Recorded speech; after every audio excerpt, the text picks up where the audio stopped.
के 80वें वर्ष में प्रवेश के अवसर पर भव्य तिरंगा यात्रा का आयोजन किया गया। वर्ली कोस्टल रोड प्रोमेनेड पर आयोजित इस तिरंगा उत्सव में बड़ी संख्या में नागरिकों ने उत्साह के साथ हिस्सा लिया। महाराष्ट्र के मुख्यमंत्री देवेंद्र फडणवीस, कैबिनेट मंत्री आशीष शेलार और विधायक अमित साटम के हाथों में तिरंगा लेकर यात्रा में शामिल हुए और देश की एकता व राष्ट्र गौरव का संदेश दिया।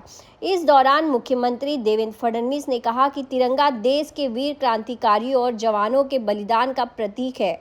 उन्होंने कहा कि भारत आज दुनिया की प्रमुख अर्थव्यवस्थाओं में अपनी मजबूत पहचान बना रहा है और 2047 तक विकसित भारत के लक्ष्य की ओर भी बढ़ रहा है।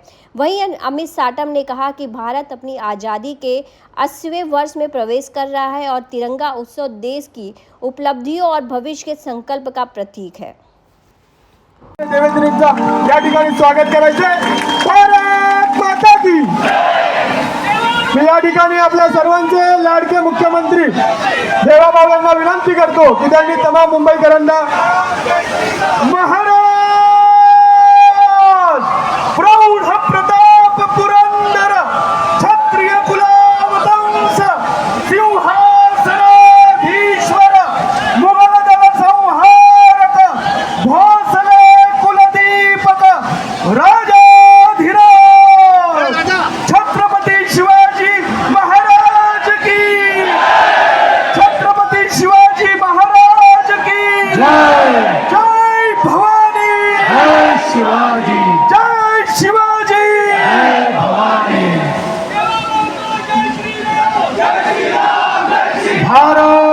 भारत माता की। भारत माता की। भारत माता की। छत्रपती शिवाजी महाराज की।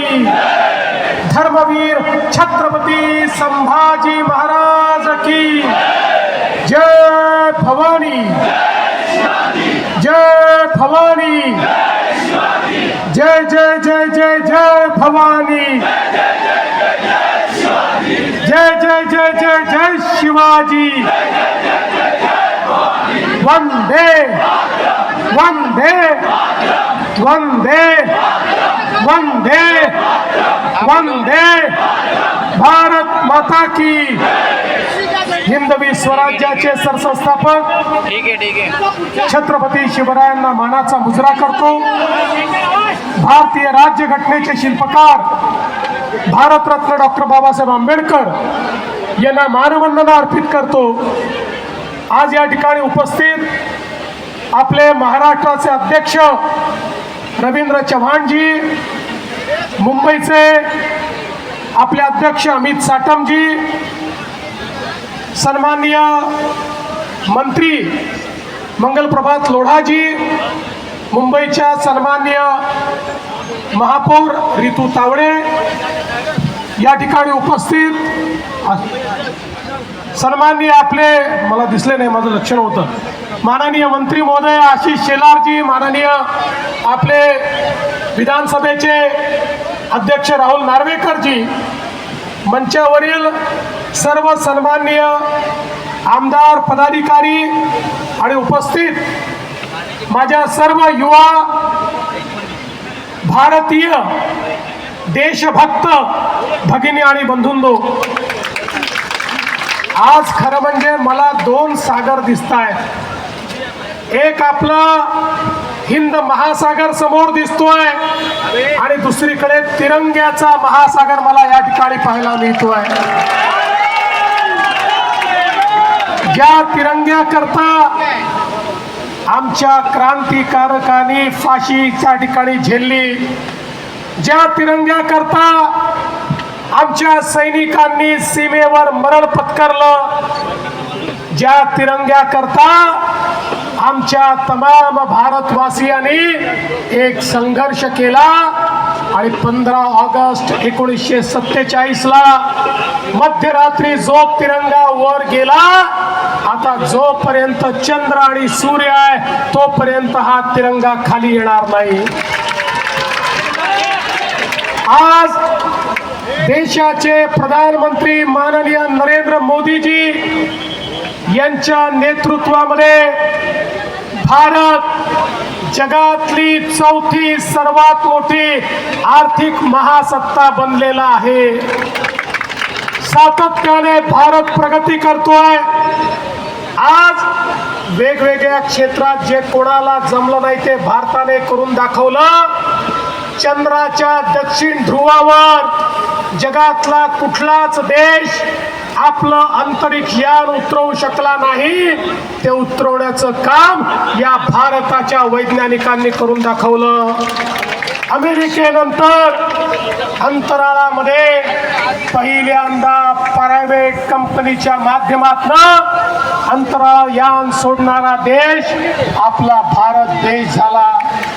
आज या ठिकाणी IT असो, AI असो, डीपटेक असो, सर्व इमर्जिंग टेक्नॉलॉजीज मध्ये जगाशी मुकाबला करणारा आमचा भारत आपल्याला पाहायला मिळतोय.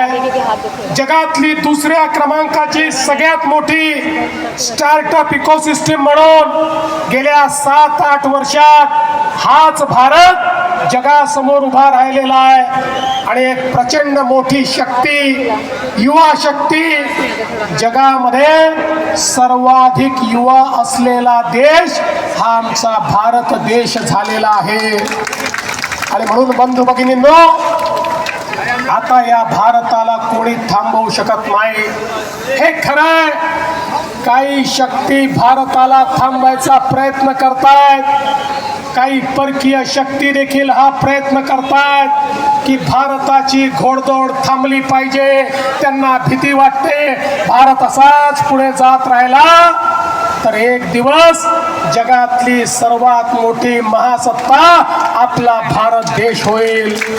आणि म्हणून सातत्याने या भारताच्या अंतर्गत मामल्यांमध्ये त्या ठिकाणी काही ना काही लुडबुड करण्याचा प्रयत्न करतात.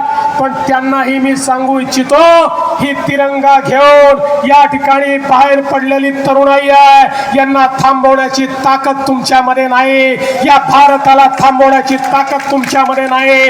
आता भारत पुढेच जात राहणार. आणि मोदीजींनी ज्या भारताची संकल्पना केली आहे मित्रांनो, आता केवळ 2 दशकं बाकी आहेत. 2 दशकं. 2047 ला हा भारत जगातला विकसित देश म्हणून या जगाच्या नकाशावर आपल्याला पाहायला मिळेल. आवश्यकता केवळ एकाच गोष्टीची आहे. छोट्या छोट्या गोष्टींमध्ये अडकून आपल्याला चालणार नाही. जातीपाती धर्माच्या भेदात अडकून आपल्याला चालणार नाही. वेगवेगळ्या वादात अडकून आपल्याला चालणार नाही.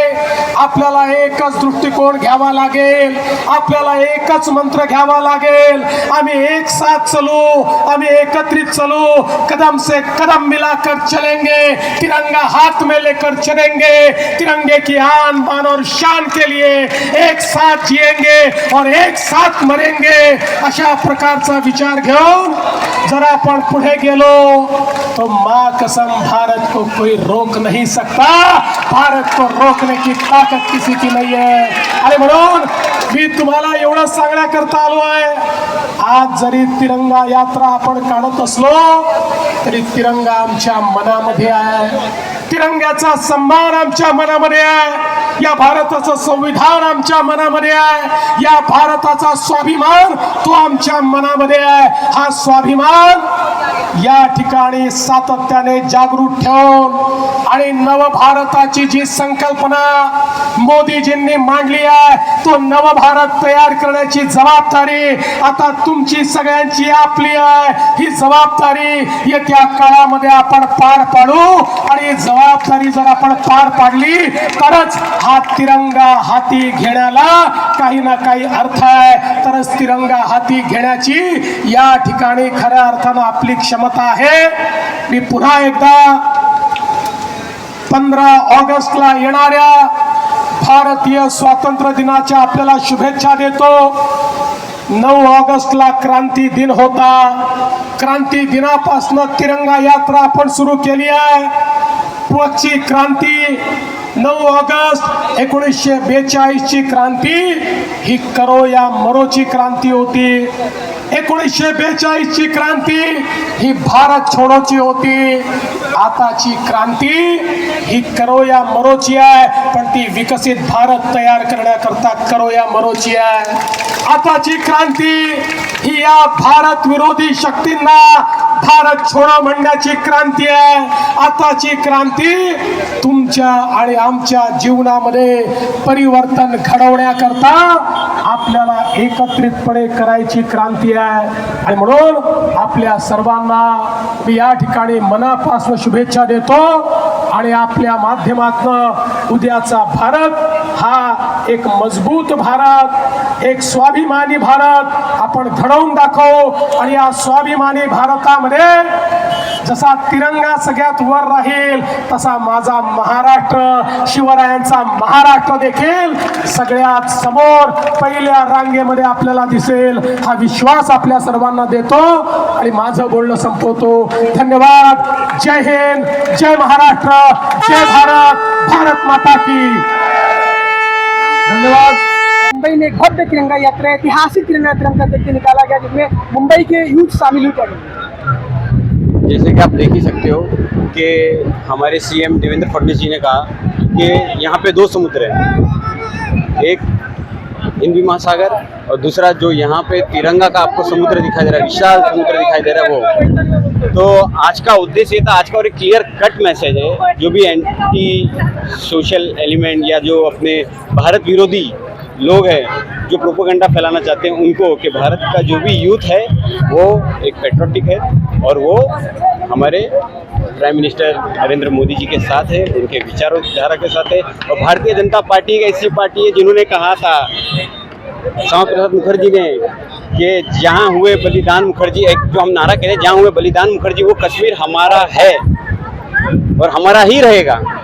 तो भारतीय जनता पार्टी एक राष्ट्रीय हित की पार्टी है, राष्ट्रीय हित विचारधारा के लिए चलती है, वो कभी कॉम्प्रोमाइज़ नहीं करती अपने विचारधारा, राष्ट्रीय हित की विचारधारा से सत्ता आए या सत्ता जाए, पर हम अपने राष्ट्रीय विचारधारा को यंगस्टरों में लेके जाएंगे. आपका कहना है और आपका सोचना है कि आज के जेएनजी में युवती को बढ़ चढ़ के भाग लिया. हमने देखा कि इस तिरंगा यात्रा में महिलाओं का खासकर प्रतिभाग ज़्यादा रहा. देखिए, एक कहावत है, जथा नारी पूजनम तथा देव विराजमान. जहाँ पे नारी का मान सम्मान होगा वहीं पे भगवान का वास होगा. तो यही मैसेज जो एक भारतीय जनता पार्टी में आज जो सिर्फ भारतीय जनता पार्टी नहीं कहना चाहता हूँ कि बहुत सारे समाज के लोग आए, बहुत सारे NGOs वाले आए, ये जो तिरंगा यात्रा का सपोर्ट किया. और इसमें जो हमारी बहनों का जो बढ़ चढ़ के शामिल होना, ये एक मतलब वो दर्शाता है कि आज के समय पे जो कि हम विचारधारा लेके चल रहे हैं वो हमारी माताएं बहनों के मान सम्मान के लिए. और आज इतने बहुत अच्छा लग रहा है क्योंकि अभी तक देश में एक माहौल बना दिया गया था कि जेन जी मोदी जी के अगेंस्ट है, बीजेपी के अगेंस्ट है, भारत के अगेंस्ट है. बट ये सारी चीज़ें अफवाह है, महज अफवाह है. अगर आप यहाँ से उस छोर से इस छोर देखें तो पूरा का पूरा जेन जी यहाँ पर तिरंगा के लिए, भारत माँ के लिए आज आया है. और इससे एक चीज़ बहुत ही साफ हो जाती है कि जो भी हमें बताया जा रहा है कि जेन जी ऐसा है वैसा है, ये सारी हमको बरगलाने की बातें की जा रही है. जेन जी भारत के साथ है, देश के साथ है, प्रधानमंत्री श्री नरेंद्र मोदी जी के साथ है. हमने देखा कि आज जो तिरंगा यात्रा निकाला गया, इसमें जेएनजी के बाद एक काफ़ी संख्या में महिलाओं का सहभाग हुआ, जो कि आपके जिला अध्यक्ष का कहना है कि महिलाओं बढ़ चढ़ के भाग लेनी चाहिए. इसके क्या कर रहे हैं? देखिए, हमारे पंत प्रधान श्री नरेंद्र मोदी जी ने अभी विमेन रिजर्वेशन का बिल लाया था संसद में. ये तो अलग बात है कि ऑपोजिशन ने उसे पास नहीं होने दिया. तो महिलाएं हर क्षेत्र में आगे हैं, चाहे वो आज कोई भी क्षेत्र हो, चाहे वो पॉलिटिक्स हो, चाहे वो इंडस्ट्रीज हो, चाहे वो खुद स्टार्टअप्स हो.